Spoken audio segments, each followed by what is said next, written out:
Iran ಕ್ಷಿಪಣಿ ದಾಳಿಗೆ America ವಾಯುನೆಲೆ ಡಮಾರ್ ಆಗಿದೆ. ಬಾಗ್ದಾದ್ನಲ್ಲಿರುವ ಯುಎಸ್ ನೆಲೆಯ ಮೇಲೆ ರಾಕೆಟ್ ದಾಳಿ ಮಾಡಲಾಗಿದೆ. ಯುಎಸ್ ವಿಕ್ಟರಿ ಏರ್ ಬೇಸ್ ಅನ್ನು ಗುರಿಯಾಗಿಸಿಕೊಂಡು ಅಟ್ಯಾಕ್ ಅನ್ನು ಮಾಡಿದೆ. ವಾಯುನೆಲೆಯಲ್ಲಿ ಯಾವುದೇ ಯುದ್ಧ ವಿಮಾನ ಇರಲಿಲ್ಲ. ಕುವೈತ್ ವಿದ್ಯುತ್ ಸ್ಥಾವರದ ಮೇಲೆ ಇರಾನ್ ಮತ್ತೆ ದಾಳಿಯನ್ನ ಮಾಡಿದೆ. ನೀರು ಪರಿವರ್ತನೆ ತಂತ್ರಜ್ಞಾನ ಕಟ್ಟಡದ ಮೇಲೆ ಅಟ್ಯಾಕ್ ಅನ್ನು ಮಾಡಿದೆ. ಖಾಸಗಿ ಲಾಜಿಸ್ಟಿಕ್ ಕಂಪನಿಗಳ ಮೇಲೂ ಕೂಡ ಅಟ್ಯಾಕ್ ಅನ್ನು ಮಾಡಿದೆ. ಗೋಡನ್ ಕೂಡ ದಗ್ಗಿಸ್ತಾ ಇದೆ. ಕಡೆ ಇರಾನ್ ಸಹಿತ ಸುಮ್ಮನೆ ಇಲ್ಲ. ಗಲ್ಫ್ ರಾಷ್ಟ್ರಗಳಾಗಿರ್ಬೋದು ಮತ್ತು ಅಮೆರಿಕದ ವಾಯುಸೇನೆಗಳನ್ನು ಗುರಿಯಾಗಿಸಿಕೊಂಡು ಇಲ್ಲಿ ದಾಳಿಯನ್ನು ಮಾಡ್ತಾ ಇದೆ. ಇರಾಕ್ಗೆ ಸೇರಿದ ಪ್ರಯಾಣಿಕ ವಿಮಾನ ಮೇಲೂ ಕೂಡ ದಾಳಿಯನ್ನು ಮಾಡಲಾಗಿದೆ. ಅದೃಷ್ಟವಶಾತ್ ಯಾವುದೇ ಪ್ರಯಾಣಿಕರು ಇರಲಿಲ್ಲ.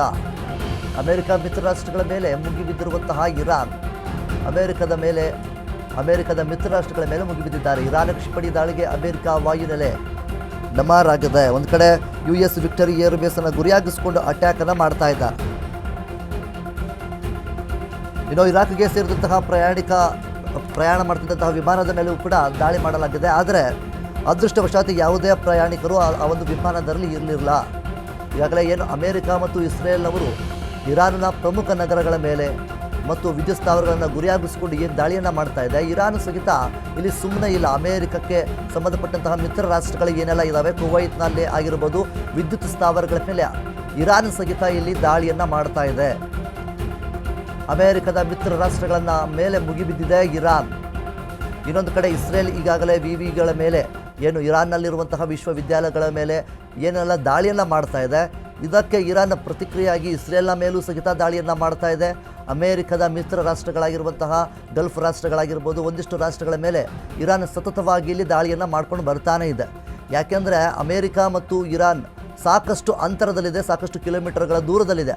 ಆ ಒಂದು ಕಾರಣದಿಂದ ಇರಾನ್ ಏಕಾಏಕಿಯಾಗಿ ಅಮೆರಿಕಕ್ಕೆ ದಾಳಿಯನ್ನು ಮಾಡೋದಕ್ಕೆ ಸಾಧ್ಯವಾಗುವುದಿಲ್ಲ.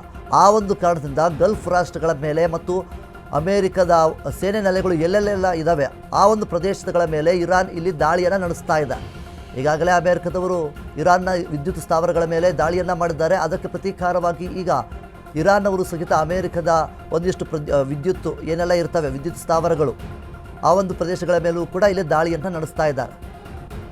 ಬಾಗ್ದಾದ್ನಲ್ಲಿರುವಂಥ ಯುಎಸ್ ನೆಲೆಯ ಮೇಲೆ ಈಗಾಗಲೇ ಕ್ಷಿಪಣಿ ದಾಳಿಯನ್ನು ಹಾರಿಸಿದ್ದಾರೆ. ಯುಎಸ್ ವಿಕ್ಟರಿ ಏರ್ ಬೇಸ್ ಅನ್ನು ಗುರಿಯಾಗಿಸಿಕೊಂಡು ಅಟ್ಯಾಕ್ ಅನ್ನು ಮಾಡಿದ್ದಾರೆ. ವಾಯುನೆಲೆಯಲ್ಲಿದ್ದಂತಹ ಯಾವುದೇ ಯುದ್ಧ ಆಗಲಿ ವಿಮಾನ ಅಲ್ಲಿ ಇರಲಿಲ್ಲ. ಕುವೈತ್ ವಿದ್ಯುತ್ ಸ್ಥಾವರದ ಮೇಲೆ ಇರಾನ್ ಈಗ ಮತ್ತೊಮ್ಮೆ ದಾಳಿಯನ್ನು ಮಾಡಿದೆ.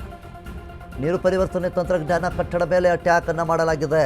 ಒಂದು ಕಡೆ ಇರಾನ್ ಎಷ್ಟೇ ಒಂದು ಕಷ್ಟದಲ್ಲಿ ಇದ್ದರೂ ಸಹಿತ ಆ ಒಂದು ಯುದ್ಧದ ಸೋಲನ್ನು ಒಪ್ಪಿಕೊಳ್ತಾ ಇಲ್ಲ. ಒಂದು ಸ್ಟ್ರಾಂಗ್ ಆಗಿ ನಿಂತ್ಕೊಂಡಿದೆ. 1980ರಿಂದಲೂ ಸಹಿತ ಇಲ್ಲಿಯವರೆಗೂ ಸಾಕಷ್ಟು ಏನು ಡ್ರೋನ್ಗಳಾಗಿರ್ಬೋದು, ಕ್ಷಿಪಣಿಗಳಾಗಿರ್ಬೋದು, ಎಲ್ಲ ಶಸ್ತ್ರಾಸ್ತ್ರಗಳನ್ನು ಇರಾನ್ ಶೇಖರಿಸಿಕೊಂಡಿಡ್ತಾ ಇತ್ತು. ಯಾವುದೇ ಸಂದರ್ಭದಲ್ಲಾದರೂ ಸಹಿತ ನಾವು ಯುದ್ಧಕ್ಕೆ ಸಿದ್ಧರಾಗಿರ್ತೀವಿ ಅನ್ನುವಂತಹ ನಿಟ್ಟಿನಲ್ಲಿ ಇರಾನ್ ಎಲ್ಲ ಶಸ್ತ್ರಾಸ್ತ್ರಗಳನ್ನು ತಯಾರು ಮಾಡ್ಕೊಂಡು ಇಟ್ಕೊಳ್ತಾ ಇತ್ತು. ಅದು ಸದ್ಯದ ಮಟ್ಟಿಗೆ ಈಗ ಯೂಸ್ಫುಲ್ ಆಗ್ತಾ ಇದೆ. ಅಮೆರಿಕದ ಮೇಲಾಗಿರ್ಬೋದು, ಇಸ್ರೇಲ್ನ ಮೇಲಾಗಿರ್ಬೋದು.